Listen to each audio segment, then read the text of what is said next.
Hello दोस्तों, मैं दिनेश चौधरी आप सभी का स्वागत करता हूं आपके अपने YouTube channel PSC by DC sir.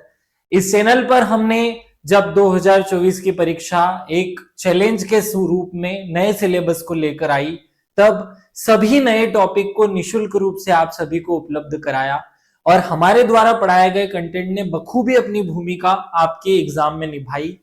2024 का पेपर हो चुका है, नई एग्जाम आपके सामने है। 2025 हमारे लिए टारगेट एग्जाम है, क्योंकि समय की मांग होती है अपडेशन, इसलिए अपने कंटेंट को पुरानी परीक्षा से नई परीक्षा तक अपडेट करना हमारा कर्तव्य है। इसलिए हमने इस कंटेंट को अपडेट करने के लिए फिर से एक नई सीरीज शुरू की है। 10वीं यूनिट को और ज्यादा अपडेटेड रूप में और ज्यादा अच्छे रूप में हम आपको आपके सामने सर्व करने जा रहे हैं। ये इसका तीसरा लेक्चर है। दूसरे वीडियो में हमने जनजातियों के संवैधानिक प्रावधान पढ़े थे। मुझे उम्मीद है आप सब लोगों ने उसे कवर कर लिया होगा। उसमें थोड़ा सा साउंड का प्रॉब्लम था, वाइब्रेशन हो रहा था, आवाज गूंज रही थी, लेकिन आवाज विजिबल थी, बहुत अच्छे से आपको समझ आ रहा होगा। चलिए, आज हम जनजातियों से संबंधित जो समितियां और आयोग है उन पर बात करने वाले हैं। चलिए शुरू करते हैं। सबसे पहले शुरुआत करते हुए भगवान श्री गणेश को याद करते हैं। श्री गणेशाय नमः बोलते हुए और मेरे शिक्षक सुरेश पटेल सर को याद करते हुए हम मूल पॉइंट पर आते हैं। आज हम अपने कंटेंट को आगे बढ़ा रहे हैं। पिछले वीडियो में हमने संवैधानिक प्रावधानों को पढ़ लिया था, अच्छे से समझ लिया था। संविधान का जब मूल स्वरूप हमारे सामने आया, जब संविधान हमारा 1950 में बना, तो हमारे संविधान में एक आर्टिकल 338 था और 338 में क्या लिखा हुआ था वो आज हम फोकस करने वाले हैं। संविधान के अनुच्छेद 338 जब भारतीय संविधान बना तो उसके मूल स्वरूप में लिखा हुआ था कि राष्ट्रपति एक विशेष अधिकारी की नियुक्ति करेगा अनुसूचित जाति और जनजाति के संरक्षण के लिए। चलिए इसकी डिटेल पर आते हैं। अनुसूचित जातियों और अनुसूचित जनजातियों के लिए एक विशेष अधिकारी की व्यवस्था जिसे राष्ट्रपति नियुक्त करता है। इस विशेष अधिकारी का कर्तव्य है कि वह अनुसूचित जाति जनजातियों या अनुसूचित जाति जनजातियों के लिए संविधान के अधीन उपबंध रक्षा के उपाय संबंधित सभी विषय का अन्वेषण करे। फोकस कीजिएगा इस शब्द पे, अन्वेषण करे या जांच करे शब्द नहीं लिखा हुआ है, अन्वेषण करे शब्द लिखा है। प्लस वह राष्ट्रपति को निर्दिष्ट जो समय अवधि है उसमें प्रतिवेदन देगा। अब यहां से एक पॉइंट और नोट कर लीजिए कि अपना प्रतिवेदन राष्ट्रपति को देगा और राष्ट्रपति इस प्रतिवेदन को संसद के समक्ष रखेगा। अब इसमें बात यह आती है कि भैया ये नई बात क्या है। बहुत इंपॉर्टेंट बात है, कॉन्सेप्ट क्लियर होने चाहिए स्टूडेंट के। अगर कोई स्टूडेंट पीएससी की तैयारी कर रहा है तो फैक्चुअल ज्ञान के साथ साथ बेसिक जो कॉन्सेप्ट है वो क्लियर हो। आपको याद होना चाहिए कि हमारा जो संविधान बना, हमारा संविधान का जो मूल कॉपी था, मूल प्रति था, मतलब 26 जनवरी 1950 वाला जो संविधान था जिसे हम मूल संविधान कहते हैं, इस मूल संविधान में एक आर्टिकल था 338 और 338 में लिखा हुआ था कि एक विशेष अधिकारी जो है वो राष्ट्रपति द्वारा, विशेष अधिकारी राष्ट्रपति द्वारा बनाया जाएगा जो जनजातियों के संरक्षण के लिए काम करेगा। क्या ऐसा कोई अधिकारी बनाया गया जिसे वो हम आयुक्त कहेंगे? ऐसा प्रावधान उसमें लिखा हुआ था। हमने जनजातियों के विकास के लिए इस आयुक्त शब्द को बदला। बाद में जब हमें जरूरत महसूस हुई कि केवल एक अधिकारी जनजातियों के विकास के लिए कैसे सक्षम हो सकता है, तब हमने इस प्रावधान को बदला और फिर इस आयोग या आयुक्त शब्द के स्थान पर शब्द जोड़ दिया, आयुक्त के स्थान पर आयोग शब्द जोड़ दिया। फर्क क्या पड़ गया इससे? फर्क बहुत पड़ा। आयुक्त एक सिंगल व्यक्ति था, आयोग एक बहुसदस्यीय निकाय होता है। तो एक बहुसदस्यीय निकाय शब्द जोड़ दिया गया, बहुसदस्य जोड़ दिए गए। अब वहां पर शब्द रिप्लेस हो गया राष्ट्रीय, राष्ट्रीय अनुसूचित जाति जनजाति, जाति जनजाति, जनजाति आयोग। ये बहुत इंपॉर्टेंट पॉइंट है। और ये कब किया गया? जब 65वां संविधान संशोधन हमने किया। तो 65वें संविधान संशोधन 1990 के माध्यम से 1990 में यह व्यवस्था लाई गई कि अनुसूचित जाति जनजाति के लिए जो एक अधिकारी मूल संविधान में बताया गया था, उसे एक अधिकारी से हमने एक अधिकारियों के समूह अर्थात एक आयोग को कन्वर्ट कर दिया। ऐसा क्यों किया गया? क्योंकि एक अधिकारी के पास बहुत विशेष शक्तियां नहीं थी, उसके काम का दायरा सीमित था, उसके लिए बजट अलोकेशन लिमिटेड था। हमने एक वैधानिक के स्थान पर संवैधानिक निकाय को रूप देते हुए इसके लिए अलग से बजट की व्यवस्था, इसके लिए अलग से कानून की व्यवस्था की और संसद ने एक कानून पारित किया जिसका नाम रखा गया राष्ट्रीय अनुसूचित जाति जनजाति अधिनियम 1990। और इस कानून में बहुत प्रावधान किए गए कि इसकी नियुक्ति कैसे होगी, इसकी सेवा शर्तें कैसी होगी, कार्य कैसे करेगा, ये सब कुछ यहां पर है। क्योंकि हम जनजाति के टॉपिक को पढ़ने वाले हैं, पढ़ रहे हैं, इसलिए बहुत महत्वपूर्ण है। बाद में जब धीरे धीरे और जरूरतें महसूस होने लगी, ऐसा लगने लगा कि नहीं यार, अनुसूचित जाति और जनजाति दो अलग अलग पक्ष हैं, इन दोनों के लिए अलग अलग व्यवस्थाएं होनी चाहिए। तब हमने और ज्यादा संविधान का संशोधन किए और 89वां संविधान संशोधन या 89वां संशोधन लाया गया 2003 में। और वहां पर फिर से इस आयोग शब्द में दो अलग अलग डिपार्टमेंट बनाए गए। मूल संविधान में याद रखिएगा केवल 338 नाम का एक अनुच्छेद था। जब हमने 89वां संविधान संशोधन किया तो दो आर्टिकल नए बने, 338 और 338 क। इस 338 में लिखा गया राष्ट्रीय अनुसूचित जाति अर्थात एससी आयोग और यहां लिखा गया अनुसूचित जनजाति आयोग। इस तरीके से एक लंबी व्यवस्था से गुजरते हुए भारतीय संविधान में दो आर्टिकल्स में एक नवी व्यवस्था का सूत्रपात हुआ। आपको याद रखना है कि ये व्यवस्था आई कैसे, किस तरीके से इस व्यवस्था का सूत्रपात हुआ।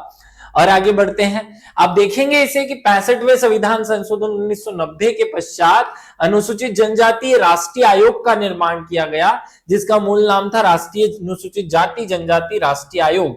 इसको जब और आगे विकसित हुए हमको लगने लगा कि नहीं, अनुसूचित जाति अलग है, जनजाति अलग है, दोनों के लिए काम करने वाले निकाय अलग हो, इसलिए 338 का नाम का एक आर्टिकल इंट्रोड्यूस करते हुए, जोड़ते हुए हमने अनुसूचित जनजाति आयोग वहां शामिल किया। याद रखिएगा ये 89वें संविधान संशोधन अधिनियम 2003 के माध्यम से धारा 3 से इंसर्ट किया गया या शामिल किया गया। बात समझ में आ गई होगी। अब हम इस अधिनियम पर बात करते हैं। देखिए, संविधान में जो भी बातें कही जाती हैं, जैसे आर्टिकल 17 में कहा अस्पृश्यता का अंत, तो संविधान तो इस बात को कह रहा है, लेकिन उसका अंत करने के लिए 1955 में कानून बनाना पड़ा, सिविल राइट एक्ट या अस्पृश्यता निवारण अधिनियम 1955। तो वैसे ही जब संविधान कह रहा है कि एक आयोग बनाया जाएगा, उसको बनाने के लिए संसद एक कानून बनाती है और उस कानून का नाम रखा जाता है राष्ट्रीय अनुसूचित जनजाति के लिए राष्ट्रीय आयोग अधिनियम 1900 अधिनियम लाया गया याद रखिएगा 2003। तो अगर आपसे क्वेश्चन पूछा जाता है कि अनुसूचित जनजाति आयोग अधिनियम कब लाया गया है, अधिनियम का नाम क्या है, तो अधिनियम के नाम में लिखा हुआ है 2003, मतलब कानून बनता है 2003 में। इसे जब इंप्लीमेंट किया गया तब तक 2004 हो चुका था, तारीख थी 19 फरवरी 2004, तो ये तारीख भी याद रख लेना। आयोग कब बना, जब आपसे प्रश्न पूछा जाए कि आयोग कब बना, तो आंसर होगा 2004 में। और इस आयोग को चलाया कैसे जाए, उसके नियम कब बने, तो याद रखिएगा उसकी जो नियमावली है वो 2005 में बनी। ये तीनों ही साल हमारे लिए इंपॉर्टेंट है, 2003, 2004 और 2005। 3 में अधिनियम बना, 4 में उसे लागू किया गया और 5 में उसके लिए नियम बनाए गए। तीनों साल एक साथ याद करेंगे। हम अनुसूचित जाति आयोग की बात नहीं कर रहे, केवल जनजाति पर फोकस करें। जब यह अधिनियम बन गया, इसमें क्या व्यवस्था थी, इसमें व्यवस्था की गई कि एक अध्यक्ष होगा, एक उपाध्यक्ष होगा और उसके साथ ही साथ 3 सदस्य होंगे, अर्थात 5 सदस्यों, जिसमें एक अध्यक्ष, एक उपाध्यक्ष और 3 सदस्यों के साथ एक बहुसदस्यीय संस्था जन्म लेती है, जिसे हम कहते हैं भारत का अनुसूचित जाति जनजाति आयोग अधिनियम या आयोग। इसे 3 वर्ष के लिए बनाया जाता है, अर्थात इनका कार्यकाल 3 वर्ष का होता है। इनकी नियुक्ति राष्ट्रपति द्वारा की जाती है, इनकी सेवा शर्तें राष्ट्रपति निर्धारित करता है और ये अपनी रिपोर्ट भी राष्ट्रपति को देते हैं। अब प्रश्न उठ सकता है कि हमें ये बात कैसे याद रखनी है। देखिए, हम थोड़ा सा पीछे चलते हैं। यहां मैंने आपको कहा था कि मूल संविधान में आर्टिकल 338 था और 338 प्रावधान करता था कि एक विशेष अधिकारी होगा और उस अधिकारी की नियुक्ति राष्ट्रपति करेगा, उसकी सेवा शर्तें राष्ट्रपति बनाएगा और वह अपना प्रतिवेदन भी राष्ट्रपति को देगा। सेम टू सेम चीजें कॉपी की गई और यहां इस अधिनियम में लाया गया कि इसकी नियुक्ति राष्ट्रपति करेगा, इसकी सेवा शर्तें राष्ट्रपति बनाएगा और इसको प्रतिवेदन भी राष्ट्रपति को ही देना है। राष्ट्रपति उस प्रतिवेदन को जनता के समक्ष अर्थात सदन में रखेगा, लोकसभा या हमारा जो संसद है उसमें इसे रखा जाएगा और फिर उनके बातों पर विचार करते हुए आगे की कार्रवाई को किया जाएगा। मुझे उम्मीद है कि आपको ये कॉन्सेप्ट क्लियर हुआ होगा। क्या कॉन्सेप्ट क्लियर हुआ होगा कि हमारा जो मूल संविधान था उस मूल संविधान में अनुसूचित जाति जनजाति के लिए केवल और केवल एक आर्टिकल 338 था जो केवल और केवल एक विशेष अधिकारी की व्यवस्था करता था कि एक विशेष अधिकारी होगा। बाद में जब जरूरत महसूस की गई कि एक अधिकारी इतना भार नहीं संभाल सकता तो 65वां संविधान संशोधन लाया गया और जब 65वां संविधान संशोधन लाया गया तो इसे एक अधिकारी जिसे हम आयुक्त कहते थे उसे हटा करके आयोग शब्द ला दिया गया जिसका अर्थ था कुछ सदस्यों से मिलकर बनी हुई संस्था। जब और जरूरतें महसूस हुई तो 89वें संविधान संशोधन 2003 से इस आयोग को दो अलग अलग भागों में एससी के लिए अलग और एसटी के लिए अलग आयोग बना दिया गया। शायद ये कहानी आपके दिमाग में सेट हो गई होगी। जैसा देश में राष्ट्रीय अनुसूचित जनजाति आयोग है वैसा ही मध्य प्रदेश में अनुसूचित जनजाति आयोग है और ये भी हमारे देश में विकास कार्यों को या जनजातियों के विकास संबंधी काम करता है। याद रखिएगा ये अन्वेषण का काम करता है ना कि जांच करने का काम। जांच पुलिस करती है, अन्वेषण आयोग करता है। इसमें मध्य प्रदेश का जो जनजाति आयोग है वो कब बना और उसकी शुरुआत कैसे हुई, किस कानून से हुई, किस अधिनियम से हुई, वो आप लोग कमेंट करके बताइएगा। मैं रेफरेंस के तौर पर आपको बता देता हूं, मध्य प्रदेश राज्य अनुसूचित जाति आयोग। तो जैसे हमारे यहाँ जाति आयोग है जो कि जाति आयोग अधिनियम 1995 में बना जिसमें एक अध्यक्ष और 2 अशासकीय सदस्य होते हैं, सेम टू सेम पैटर्न पर अनुसूचित जनजाति आयोग होता है जो आपको कमेंट करके बताना है। याद रखिए मैंने अनुसूचित जाति आयोग अर्थात एससी के लिए आयोग बताया है, एसटी के लिए आयोग आप लोग कमेंट करके बताएंगे, ये आपका होमवर्क है। चलिए और आगे बढ़ते हैं। हमें संविधान का एक और आर्टिकल पढ़ना है जो कि आर्टिकल 339 है और उतना ही महत्वपूर्ण है जितना आर्टिकल 338 है। तो आर्टिकल 338 और 339 एक ही थाली के चहल पहल थी, एक ही थाली के चट्टे पट्टे थे, समझ लेते हैं इसे हम। आर्टिकल 339 एक क्या कहता है, ये आयोग की नियुक्ति की बात करता है। अब आपका मन हो रहा होगा कि अभी तो आपने एक बहुत लंबी चौड़ी भाषण या लंबी चौड़ी बात में ये समझाया कि 338 में आयोग की बात की गई है, तो अब यहां मैं स्पष्ट कर दूं जो आप सबके ज्ञान से थोड़ी परे बात होती है उसे हमें समझना पड़ेगा। हमारे संविधान में 2 आर्टिकल थे, एक आर्टिकल 338 था और एक आर्टिकल 339 था। आर्टिकल 338 में अधिकारी का प्रावधान लिखा हुआ था कि एक अधिकारी की नियुक्ति राष्ट्रपति द्वारा की जाएगी जिसे बाद में आयोग में बदल दिया गया या एक आयोग बनाने का प्रावधान कर दिया गया।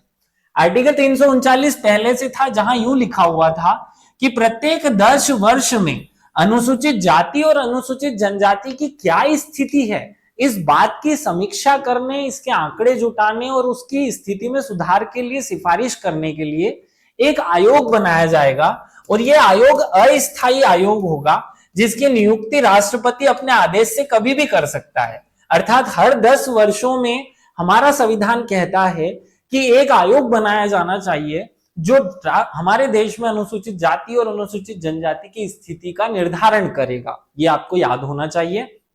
यह आर्टिकल आज भी हमारे संविधान में है। अब एक बार इस आर्टिकल को मैं समझाता हूं।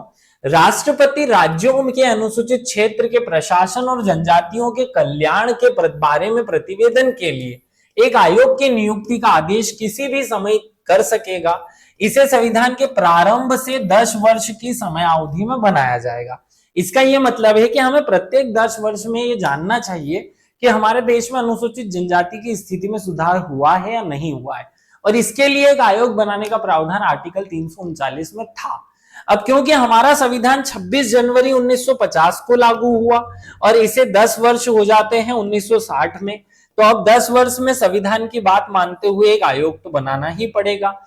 इसी प्रावधान को लागू करने के लिए याद रखिएगा केवल एक बार एक आयोग बनाया गया और ऐसा एक आयोग 28 अप्रैल 1960 को नियुक्त किया जाता है। इस आयोग का नाम यूएन ढेबर आयोग नहीं होता है, याद रखिएगा। इस आयोग का नाम है अनुसूचित क्षेत्र और जनजातीय आयोग। ये याद रखिएगा, मूलभूत संविधान के उपबंधों में यही शब्द था, लेकिन क्योंकि इसके जो अध्यक्ष थे उनका नाम UN ढेबर था। क्या नाम था उनका अध्यक्ष का? UN ढेबर। इसलिए इसको किताबी भाषा में या जन सामान्य की भाषा में ढेबर आयोग नाम मिला। और हमारे देश में एक अस्थायी प्रावधान या एक अस्थायी आयोग आया जिसने समीक्षा की कि हमारे देश में जनजातियों की स्थिति कैसी है। इसकी स्थापना 1960 में होती है और ये 1961 में अपना प्रतिवेदन देता है। ये पॉइंट याद रखिएगा, एक बार इसको समझ लेते हैं डिटेल में।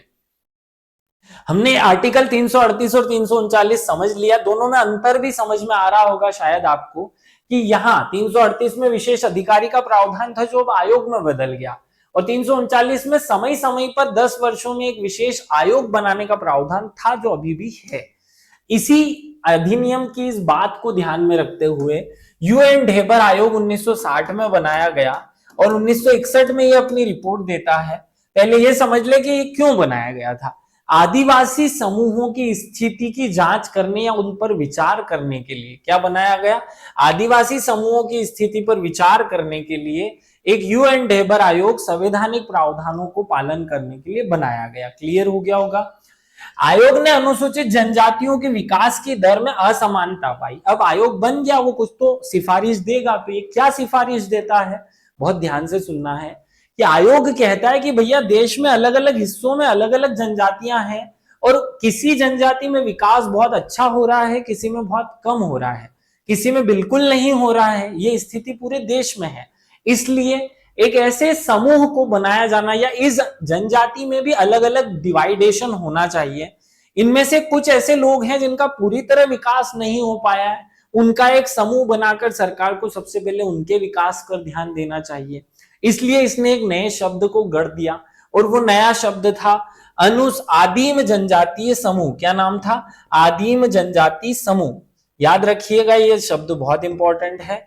UN ढेबर आयोग कहता है कि हमारे देश में जो सबसे कमजोर जनजातियां हैं उनको मिलाकर एक ग्रुप बनाया जाए जिसका नाम हो आदिम जनजाति समूह, और सरकार इस ग्रुप के विकास पर सबसे ज्यादा ध्यान दे। इसने विकास में असमानता पाई। इसी आधार पर चौथी पंचवर्षीय योजना में अनुसूचित जनजातियों के अंतर्गत एक उप श्रेणी बनाने की व्यवस्था की। उप श्रेणी का नाम आदिम जनजातीय समूह रखा गया और बाद में 2006 में इसे इसका नाम बदल करके विशेष रूप से कमजोर जनजातीय समूह अर्थात PVTG इसका नाम दे दिया गया। ये बहुत स्पेशल बात है जो आप सभी को याद रखनी है। ये कहा जा रहा है UN ढेबर आयोग द्वारा कि भाई देश में अलग अलग जनजातियां हैं, उनमें से कुछ बहुत कमजोर है तो उनके ऊपर सरकार को विशेष ध्यान देना चाहिए। इसलिए एक ग्रुप बनाया जाए जिसे हम आदिम जनजाति समूह कहें, जिसका ये स्थापना होती है चौथी पंचवर्षीय योजना अर्थात 1973 में। और इस साल से जनजातियों में दो अलग अलग पार्ट बन गए, एक तो सामान्य जनजातियां और एक PVTG अर्थात वल्नरेबल जो ट्राइबल ग्रुप है उसकी बात हो रही है। और यही आगे चल करके विमुक्त घुमंतु जनजाति के रूप में पहचाना जाता है। तो शायद अब आपको यह समझ आ रहा होगा कि कैसे जनजातियां दो भागों में बढ़ जाती है, एक तो जनजाति और एक विमुक्त घुमंतु जनजाति। ये आपको याद रखना है, ढेबर आयोग की ही देन था ये। और ये सब घटनाक्रम कब हुआ? 1960 में आयोग बना, 61 में उसने रिपोर्ट दी, 1973 हो गया जब तक उसने अपनी आयोग की सिफारिशों को माना गया। तब आदिम जनजाति समूह नाम से एक नया ग्रुप बना जिसका 2006 में नाम बदलकर PVTG अर्थात पार्शियली वल्नरेबल ट्राइबल ग्रुप कर दिया गया। याद रखिएगा आप सब लोग। और आगे बढ़ते हैं, अब हम अगली समिति पर आते हैं, लोकुर समिति। लोकुर समिति की स्थापना कब हुई थी? याद रखिएगा, लोकुर समिति 1965 में बनी। क्यों बनाई गई? अनुसूचित जनजातियों की परिभाषा और उनके मापदंडों पर विचार करने के लिए। तो बहुत अच्छी बात है, क्वेश्चन सीधा पूछा जा सकता है।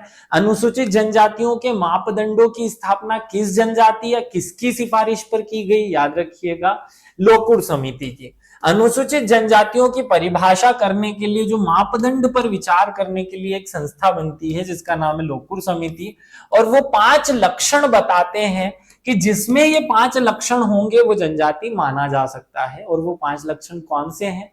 आदिम लक्षण, विशिष्ट संस्कृति, भौगोलिक अलगाव, बड़े पैमाने पर समुदाय के संपर्क का संकोच और पिछड़ापन, जिसमें ये 5 विशेषता हो उसे हमारे देश में हम जनजाति कह सकते हैं। ये मानक लोकूर समिति द्वारा निर्धारित किए जाते हैं, जो आज भी प्रचलन में है, याद रखिएगा। और आगे बढ़ते हैं। शीलू ओ समिति, शीलू ओ समिति 1966 में बनाई जाती है। क्यों बनाई जाती है? जनजातियों के विकास और कल्याण के मुद्दे पर विचार करने के लिए सरकार ने 1966 में शीलू ओ समिति बनाई थी, याद रखिएगा। और आगे बढ़ते हैं। एल्विन कमेटी, ये और पहले बन चुकी थी। छोटे छोटे जो जनजातीय समूह हैं उनके कैसे विकास किया जाए, उनका बहुआयामी विकास कैसे किया जाए, इस बात को केंद्र में रखते हुए सरकार ने एक समिति बनाई जिसे हम एल्विन कमेटी कहते हैं।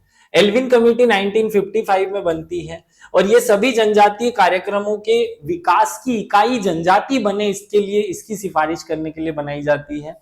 बहुउद्देशीय विकास खंड कार्यक्रम अर्थात मल्टीपर्पस डेवलपमेंट ब्लॉक्स की स्थापना। आप सुनते होंगे कि मध्य प्रदेश में 313 विकास खंड है और उसमें से 89 विकास खंड जो है वो पिछड़े अर्थात जनजातीय विकास खंड है। तो इन जनजातीय विकास खंडों का जो कार्यक्रम या शुरुआत जो है वो इस एल्विन कमेटी की सिफारिश पर हुई थी। ये पॉइंट अपने दिमाग में आप याद रखेंगे, बहुत इंपॉर्टेंट बातें हैं जो हम बता रहे हैं। और आगे बढ़ते हैं। भूरिया समिति, भूरिया समिति 1991 में बनाई जाती है। ये पैसा अधिनियम कैसे लागू किया जाए, लागू होना चाहिए या नहीं होना चाहिए, इन बातों की सिफारिश के लिए बनाई जाती है। यही एक पॉइंट और याद कर लो, अगर परीक्षा में भूरिया समिति पूछा जाता है तो आंसर 1991 होगा और अगर भूरिया आयोग पूछा जाता है तो आंसर 2002 और 2004 होगा। भूरिया आयोग जो है वो 2002 में बनाया गया, जिसने अपनी सिफारिश 2004 तक की। 5वीं अनुसूची से लेकर जनजातीय भूमि, वन, स्वास्थ्य, शिक्षा और पंचायत के कामकाज, जनजातीय महिलाओं की स्थिति, ऐसे बहुत सारे मुद्दों पर इसने अपनी रिपोर्ट प्रस्तुत की, जिसके आधार पर अनेक सुधार कार्य भी किए गए। तो अंतर आपको याद रखना है, भूरिया समिति पूछा जाए तो 1991 है और भूरिया आयोग पूछा जाए तो 2002 है, दोनों में डिफरेंस है। और आगे बढ़ते हैं। बंदोपाध्याय समिति 2006 में बनती है। ये क्यों बनाई गई? जो चरमपंथी या नक्सलाइट, सीधे हम कहते हैं, इन सब समस्याओं से ग्रसित जो जनजातीय क्षेत्र थे, वामपंथी चरमपंथ प्रभावित क्षेत्रों के विकास और वहां पर कैसे शासन किया जाए, इसकी सिफारिश के लिए बंदोपाध्याय समिति बनी। मांजरेकर समिति बनाई जाती है 2005 में, प्रशासन और शासन संबंधी मुद्दों का परीक्षण करने का काम करती है। ऐसे ही एक समिति वर्जीनियस साशा समिति जो 2013 में बनाई जाती है, अभी नई नई समिति है। ये 2014 में अपनी रिपोर्ट प्रस्तुत करती है। क्यों बनाई जाती है? समिति को जनजातीय समुदाय की सामाजिक, आर्थिक, शैक्षणिक और स्वास्थ्य स्थिति की जांच करने और उसमें सुधार करने के लिए जो उपाय होने चाहिए वो सुझाव करने के देने के लिए बनाया गया था और इसके सुझाव के आधार पर अनेक सुधार भी किए गए, अनेक योजनाएं भी लाई गई, याद रखिएगा। हमें भीखूराम जी इदाते आयोग याद रखना है। ये केवल विमुक्त घुमंतु जनजातियों के लिए था, ये पूरी जनजातीय समुदाय के लिए नहीं था, याद रखेंगे। भीखू आयोग 2014 में बनाया गया। विमुक्त घुमंतु और अर्ध घुमंतु की एक राज्यव्यापी सूची तैयार करने का काम इसको सौंपा गया था। आपको बहुत अच्छे से याद रखना है कि इसके आधार पर मध्य प्रदेश में 51 जो है जनजाति, उनकी सूची तैयार की गई, जिसमें से 30 को विमुक्त और 21 को घुमंतु जनजाति का नाम दिया गया। हमने बहुत सारे आयोग और समितियां आप सबके सामने रखे, हमने उनको याद भी किया।